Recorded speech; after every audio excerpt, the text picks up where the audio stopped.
Thanks for staying with us. Time now for Across Africa, our weekly look at stories from across the continent. I'm Georja Cavemen, and this week we have a special look at African culture. I speak to Nigeria's Highlife high flyers, the Cavemen, and Ghana's Peace Hyde, the producer of the runaway success that is Netflix Young, Famous and African, and ask both about what it will take to economically level up the continent's creative clout.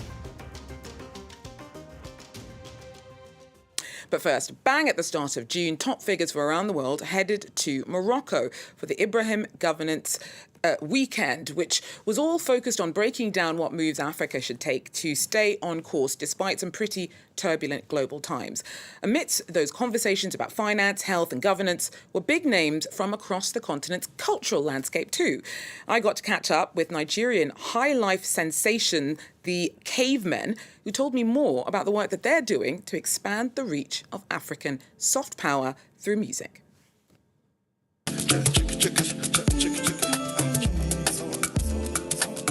We call our music Highlife fusions, and the reason why we say fusion is because we have spent a lot of years and our experiences. We've played so many types of music with so many different artists, being backup band even before we became leaders on our own, right? So Highlife fusion being in the sense that the foundation of the music is Highlife at the base, like the soul of it is Highlife, but we don't want to just play what our predecessors played and do exactly the same thing. We want to show people our own experience too as well, that we actually played jazz music, we actually played rock music, we actually played everything, and then we're just using Highlife as the foundation to kind of like it's just like that, like you're in a house. Yeah.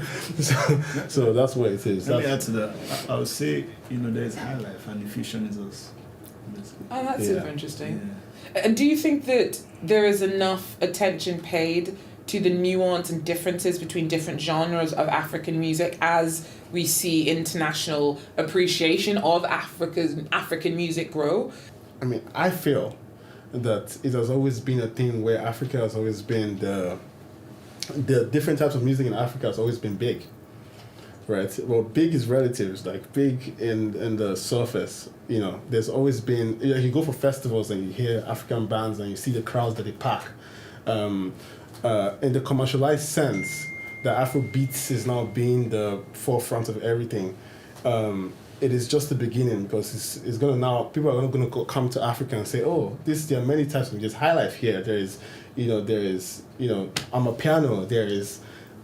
All these styles of music, and it's eventually going to spread across the world even more. So where do you see, your experience, your sector fitting into all these conversations about what Africa needs to make the best for as many as possible? I'll say, we can't separate ourselves from the different sectors as such, because we're Africans and we're part of whatever is going on. So economically, it affects us. Health-wise, it affects us. I feel like where we come from is to kind of like show people the experience of being African and being innovators in Africa through music and through Highlife music.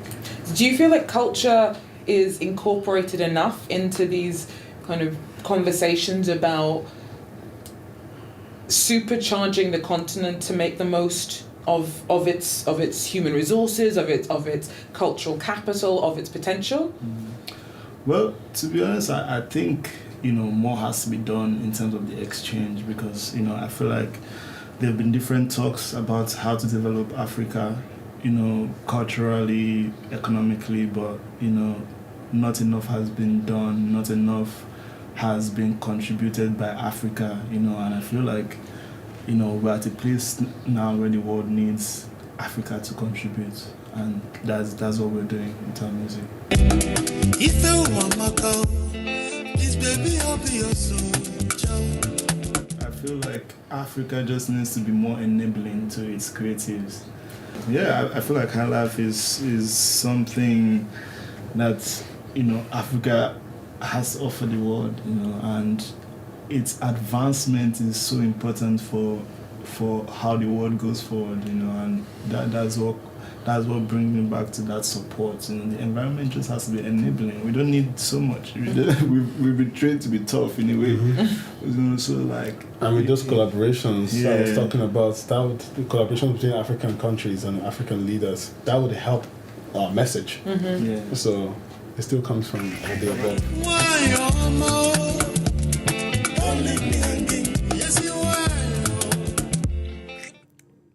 Well, for more on this, I'm so happy to have Peace Hyde with me. She's a producer of the epically successful Netflix series Young, Famous and African, which is now into its third series and offers a glamorous, drama-filled glimpse into the lives of celebrities from across the continent. Do you think that they have a point that it's up to the continent to do more to support its creative industries? I think that when you are looking at what the creative economy in Africa is doing at the current time, a lot of people don't realize that the creative economy that we are celebrating, that we are recognizing, was built off the back of individual Africans that had a dream and a vision, that made it their passion and goal to raise capital from so many resources, or even themselves sometimes, to make sure they were telling their stories and amplifying their talents.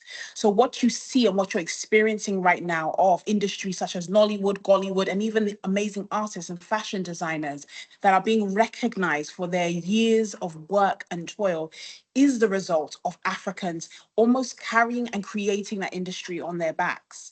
I think that there's no doubt that we can always do more. I mean, I think in order to grow, there should always be more. But I think we also have to look at the collaborative effort of the diaspora and of big multinationals and of so many other platforms and institutions and even government bodies now recognizing the impact that individual Africans are making by amplifying their visions and saying, okay, how can we put funding behind this? How can we increase sponsorship? How can we create a pipeline to the creative economy that means they're able to thrive and have the infrastructure and systems that mean that we are able to actually build more stories and create an even larger impact? So I would not say that they're wrong in terms of saying, obviously, it always starts within, but I think what you're actually witnessing is the product of that burning fire within, where young African creatives have decided to change the rhetoric, decided to push their stories, and they've done such an amazing job that now the world is paying attention. And while we have their attention, the question is now, what can we do together to take it to the next level? If I look at platforms like you're doing yourself, Georgia, and if you look at Change Africa podcast, for example, these are different institutions on their own scale and in their own way that are all creating stories, boosting narratives or individuals, or even demonstrating worlds that will exist within the African entertainment and just African ecosystem of excellence that are enabling the world to now say, well, oh, I didn't know about this. I didn't know about this person. I didn't know about this movement. And I think the more people that are able to do that bold, courageous work like yourself, like the team at Change Africa podcast, to basically just amplify their stories, you're going to start seeing more and more people create that ripple effect, because lots of tiny drops of water will create an ocean. And that's what I believe is being created as we speak now. So you've already made a huge impact on this kind of work that you're talking about with the production of Young, Famous and African. It's into its third season. What do you think it's done for external perceptions of brand Africa, as it might be? I think Young, Famous and African on Netflix, we are in our third season that aired in January 2025. And I think the original goal for myself and Martin Asare, the co-creator of Young, Famous and African, was we really wanted to show an alternative Africa. I think that, especially myself, growing up in the diaspora, I was a born and bred Londoner. I have always been inundated with the images of poverty, kwashoko. When you think of Africans, you think of the mud huts, the flies, all those sort of stereotypical kind of very myopic views of what Africa really is. And I think that although that was not the only narratives that are being pushed, that was the main one that is being fed to the diaspora. And my move back to the African continent, specifically Ghana, which is where my parents are from, and which I am, was really just to find out for myself, this cannot be what Africa is. Like, it just can't. I refuse to accept it. And I think that move was really transformative for me because it showed me a different side of Africa. It showed me a new generation that were very upwardly mobile, that were very cosmopolitan, but they still had their beautiful culture, their rich heritage. But it was so much more cooler and sexier than what we have been sold in the West. And in a lot of my works, similar to the Change Africa podcast, where I'm a journalist and I'm writing stories about exemplary Africans, was all about the same work that you're doing, Georgia. It's about how do we take the individuals and give them a platform to show the rest of the world they are exemplary Africans doing it differently. And so Young, Famous and African was all about that. And as we enter into our third season, the one thing I will say is it's created a lot of conversation around the reality of the new Africa. What are you most excited about in terms of what you expect or you think you see coming down the pipeline when it comes to either TV production or, you know, the creative economy more generally? I always say, whenever I have this question, I love this question, thank you, is that the new oil out of Africa is our IP, it's our intellectual property, it's our innovation, it's our creation. That is the new oil out of Africa. We are seeing people that started with maybe one song become global superstars because of their talent and their raw skill. There are amazing artists that I am big fans of, like Tiwa Savage, Davido, Burna Boy. You have amazing entrepreneurs in the media landscape, like Kunle Falayon is one of the icons that I have always looked up to in the media industry, and his ability to tell raw, real, authentic African stories that mind blow the rest of the world, while still maintaining his authenticity and his truth. And I feel like when I look at the incredible talents that are rising out of the African continent, for me personally, I feel that what excites me is what other diamonds are we going to find? The more the world pays attention to Africa, the more the world pays attention to our talents, our gifts, our stories, the more the world gives us the light, really, to demonstrate our IPs and demonstrate our potential, the more they pay attention to us. I think there's going to be a huge emergence of more talents, and more original, authentic African stories. And for me, that excites me for future generations to come and be able to say what it means to be an African now is something that you carry with a sense of pride. It's something that is exemplary. It's something that is not common. And it's something that our blueprint and our fingerprint, in fact, is now defined by exemplary people that have defied the odds. We're not deleting history. We're not acting like it doesn't exist. We're not saying that the restraints and the difficulties that we face as Africans are not real. But what we're saying is, in spite of them, we shine.